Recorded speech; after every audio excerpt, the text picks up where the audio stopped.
If someone says they know everything, don't trust them. It's a big lie. No one can truly know it all. If that were possible, we wouldn't be surrounded by so many baffling mysteries that even genius historians, scientists, and archaeologists still can't explain. And that's exactly what you're going to see in this video. Ancient discoveries that prove how little we really know. So, let's get started. Number 15. Ogham Stones, Ireland, has these strangely mysterious carved stones that people have been trying to figure out for years. They're covered in markings that look simple at first, just lines cut into the edges, but they're believed to be part of an early alphabet. Most historians link them to around the 4th century, when Gaelic speakers may have been trying to write their language down for the first time. There are about 400 of these stones known today, of course, mostly in Ireland, with a few in places like Scotland and Wales. A lot of them seem to mark graves or land boundaries, but some feel more personal than that.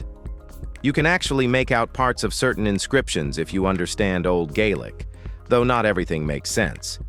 What really complicates things is how they're written. The lines don't follow a normal direction, and the letters are tied to tree names instead of simple sounds. Even now, plenty of them remain unclear. We know nothing. Number 14. Grolier Codex.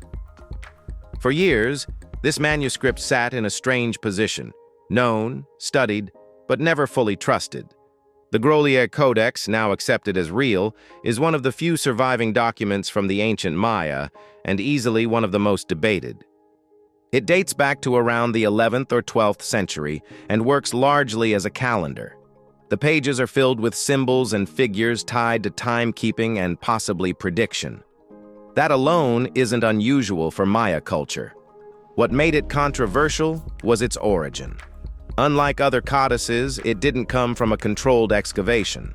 That left room for doubt, and many believed it could be a forgery. Over time, analysis of the materials, ink, and style slowly shifted opinion. Eventually, the evidence leaned strongly enough in one direction. Now it holds a different kind of value, not just as a rare ancient document, but as something that almost slipped through history entirely and questioned right up until it was finally accepted. Number 13. Golden Tongue Mummy. Well, finding a mummy isn't unusual in Egypt. But finding one with a solid piece of gold placed where the tongue should be, now, that's different. Someone made that decision on purpose. In Egyptian belief, the afterlife wasn't quiet. You were expected to speak, to answer, and to move through it like a second life. Losing your voice would have been a problem, so maybe this was a solution. The gold wasn't random either. It carried weight, meaning, and status. You don't use it unless it matters. That alone suggests the person buried here wasn't ordinary. Still, there's no written explanation. No note left behind saying, "This is why we did it." Just the object itself, sitting there thousands of years later, forcing people to guess. It's one of those discoveries that doesn't feel incredible at first sight. But the more you think about it, the stranger it becomes. Number 12. Wold Newton Hoard. Well, this one is an old but gold story. Back in 2014, someone out metal detecting in Yorkshire came across something unexpected. Instead of a few scattered finds, there was a full collection of Roman coins sitting underground. We mean nearly 1,900 of them were packed inside a single pottery jar, untouched for centuries. Most of the coins date between 268 and 307 AD, which places them right in the later years of Roman Britain. What's strange is that they weren't lost. They were hidden. Someone took the time to gather them, seal them, and bury them carefully. Then they never came back. That's the part nobody can explain. Was it fear? Was it war? Or was it something more personal?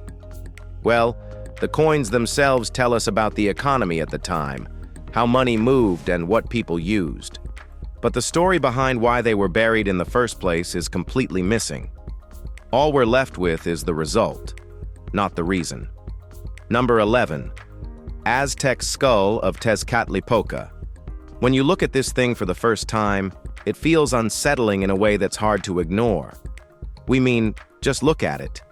It's not normal. This isn't just a carved object or a sculpture meant to impress. It starts with a real human skull, altered carefully into something meant for ritual use. The back of the skull was removed, making space to line the inside with animal material, often deer hide. A hinge allowed the jaw to move, and straps were attached so it could be worn. The outside was decorated with turquoise pieces, giving it that striking blue tone. It's believed to represent Tezcatlipoca, a powerful deity in Aztec belief. And that connection alone suggests it wasn't meant to sit quietly. It played a role in ceremonies, likely meant to intimidate or invoke something deeper. Even with all that detail, the purpose isn't fully pinned down. The design feels intentional, almost theatrical, but the meaning behind it hasn't survived in a clear form. Number 10. Genol Lioness. This sculpture, or whatever it is small enough to fit in your hand, but it doesn't feel small when you look at it. It was made around 5,000 years ago in ancient Mesopotamia, and it shows a figure that's part human, part lion. The posture is upright, almost controlled, like it was meant to show strength or authority. The detail is what stands out. Every part of it feels intentional, not rushed or crude. For something that old, the level of skill is hard to ignore. Some experts think it reflects a belief that combining human and animal traits could represent power. That idea shows up in different cultures, but this version feels especially focused. It's not exaggerated or chaotic, it's precise. The material itself isn't rare, just limestone, but the way it's shaped gives it weight. Even today, it gets attention for that reason. Well, not because it's flashy, but because it feels deliberate in a way that's hard to explain. And let's be honest, this lion plus human thing is cool. Number 9. Varberg Cogs. When construction plans called for a railway tunnel in Sweden, no one expected to uncover ships instead. But that's exactly what happened back in 2022 when archaeologists came across the remains of 2 medieval vessels buried beneath what is now dry land. These ships, known as cogs, date back to the 14th century. During their time, this area would have been part of the coastline, not inland terrain. The shift in landscape over centuries explains how they ended up where they are now. One of the ships is remarkably well preserved. Large sections of its structure remain, giving researchers a clear look at its design. The second is more fragmented, though still valuable. Timber analysis revealed something interesting. The wood used didn't come from Sweden. It originated from places like France and Poland, suggesting these ships were part of broader trade routes. What caused them to sink is still unclear. Whether it was one event or 2 separate incidents, that part of the story hasn't surfaced yet. Number 8. Hindsgavel Dagger. Some ancient objects don't need much explanation to stand out, and this dagger is one of them. And found on the Danish island of Funen, the Hindsgavel dagger is often seen as one of the finest pieces from the late Stone Age in that region. It dates back around 3,800 years, right at the point when societies were starting to shift toward bronze but still relied heavily on stone. What makes it even more remarkable is the craftsmanship. The blade is shaped from flint, yet it carries the elegance you'd expect from metal. Its handle flares outward, giving it that fishtail look, almost like someone tried to imitate a bronze weapon using the materials they had. That detail says a lot. It shows awareness, influence, and skill all at once. In Denmark, it's treated as more than just a tool. It's a symbol of that transitional moment in history when people were adapting, learning, and quietly bridging the gap between 2 very different eras. In number 7, Izanoy Stoneheads. Archaeologists working in the ancient city of Izanoy in Turkey have found many things over the years, but one discovery in 2022 stood out for a different reason. Scattered among the ruins were the stone heads of several Greek gods, separated completely from their bodies. Among them were figures like Eros, Dionysus, and Heracles, all carved with a level of detail that still holds up today. Their expressions remain intact, almost as if they were placed there recently rather than centuries ago. The strange part is the absence of the rest of the statues. These weren't broken by accident. The separation appears deliberate, though no clear explanation has been confirmed.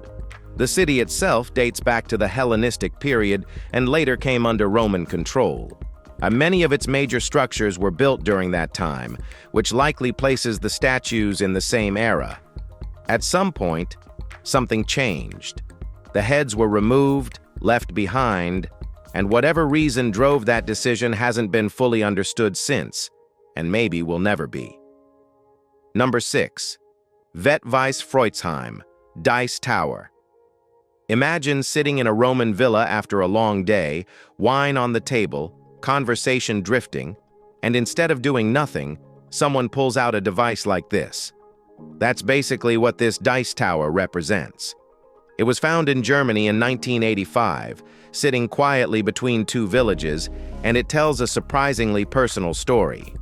It's not just a simple object either. Drop a die into the top and it doesn't fall straight through. It bounces through several layers inside, hitting small bells before coming out the bottom. And someone clearly put thought into it. The writing on the sides makes it even more interesting. One part celebrates a military win, probably over the Picts. Another line reads something close to, "Use this and live happily." Short, a bit blunt, but still kind of warm in its own way. What's missing is the game itself.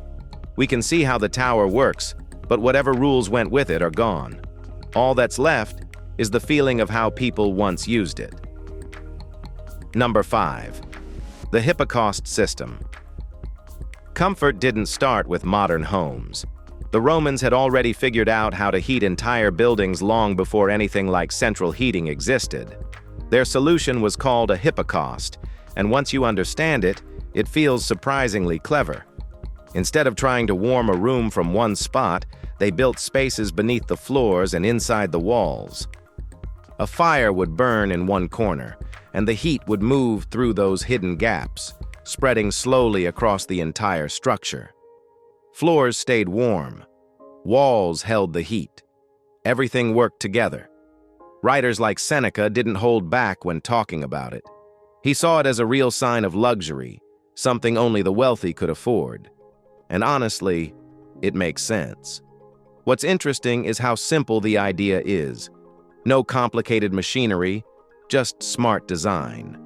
In places where heating is still limited today, something like this could easily work again without much change at all. It's incredible. Number 4.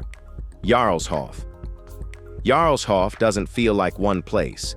It feels like several different moments in time stacked on top of each other. Out on the coast of Shetland in Scotland, this site holds traces of human life going back thousands of years.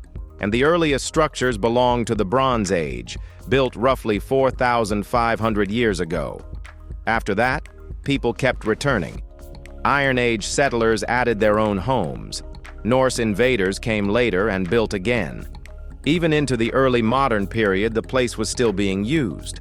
What's super strange is how it was lost. Once abandoned, it slipped out of memory until a storm in the 19th century tore into the coastline and exposed the buried remains. Suddenly, everything was visible again. Grass now covers much of it, softening the edges, almost hiding what's underneath. But look closer, and you start to see it clearly. A timeline carved into the ground, showing how one place kept being reshaped by completely different lives. Number 3. Petrified Forest National Park. Well, there's a place in Arizona where trees stopped being trees a very long time ago. Not in the usual sense where they rot or disappear, but where they turned into stone. Walking through Petrified Forest National Park doesn't feel normal at first. You see what looks like fallen logs scattered across the ground, but when you get closer, they're solid rock. Some of them are over 200 million years old.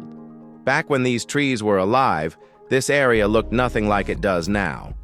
It sat near the equator, part of a massive landmass called Pangaea. The climate was humid, full of life. Over time, those trees were buried, and minerals slowly replaced the wood, keeping their shape intact. The park itself stretches for miles, blending into the painted desert. You can't stay overnight inside it, but even a short visit leaves an impression. It's not just about what you see, it's about realizing how much time has passed. All right. People, now, let's move to number 2, Lindholm Hoya. At first, it just looks like a field of scattered stones. But if you spend a minute there, the pattern starts to show itself. We're talking about circles, lines, and shapes that don't feel random at all. Lindholm Hoya in Denmark isn't just another stone site. It's a burial ground, and a massive one at that. There are more than 700 graves that sit beneath those markings. Some go back as far as the 4th century, long before the Viking Age really took shape.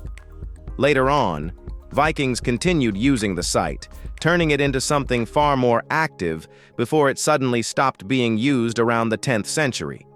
A few of the stone arrangements resemble ships, with pointed ends like the bow and stern. That detail matters. Viking funerals often involved boats, sometimes real ones, sometimes symbolic. And there's also evidence of fire here, suggesting cremation played a role. Standing there, overlooking modern Aalborg, it's hard not to picture what this place once was. Open land, smoke rising, and rituals we still don't fully understand. Okay, now, let's end this with number 1, medieval combination lockbox. Some objects don't just hold value, they show how people thought. And this lockbox, created in the late 12th century, does exactly that. Crafted somewhere in Iran, likely in Isfahan or Khorasan, it's built from brass and decorated with detailed metal inlays of gold, silver, and copper. At first sight, it looks like a piece of art. Then the mechanism comes into focus. The box uses a 4-dial combination system, forming an 8-number code. That level of design feels surprisingly advanced for its time. It wasn't just about protecting valuables, it was about doing it with precision. Figures placed on the front may have been intended as symbolic guardians, adding another layer to its purpose. Some parts of the box have been restored over time, but the core design remains intact. It stands as a reminder that technical thinking didn't suddenly appear in the modern world. It was already there, just expressed in quieter, more intricate ways. What do you think about these incredible ancient discoveries? Did you learn something new? Let us know. And be sure to like and subscribe.